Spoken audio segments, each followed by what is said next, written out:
Kalau macam tu ikan ni nak masuk live juga, berkemungkinan besar ini hari kita bagi dia masuk live kan. Roti perisa pandan. Yang itu nanti saya boleh try bang. Roti. Lepas ni saya try pakai roti perisa pandan. Tu jeruk petai, ulat Kalimantan orang cakap tadi tu. Air macam naik tak, air ada koruh sikit lah. Kalau ikut sejarah awal-awal lah saya mancing sini kan, air sampai kat paras tepi tu.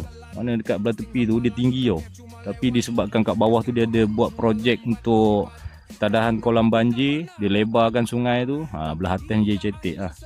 Hujan tak? Hujan. Oh, ini dia. Oh. Ini dia. Ini dia.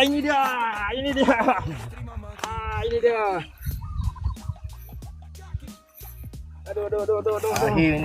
Akhirnya.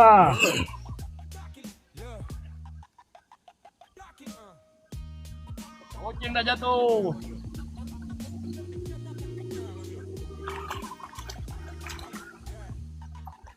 Memang kita pergi cetek je. Cetek. Alhamdulillah. Ada hasil. Okey. Ada hasil.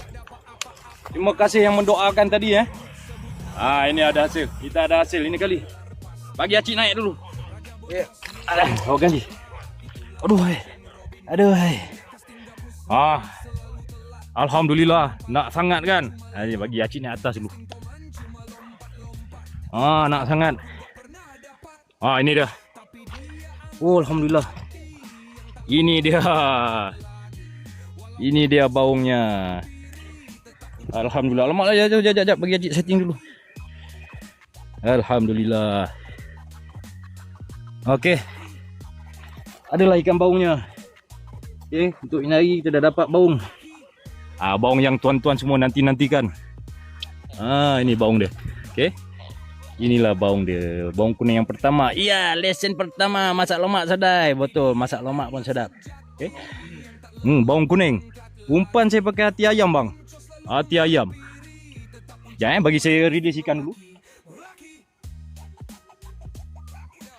Tapi saya release ikan tu dalam karung lah, bukan release dalam sungai.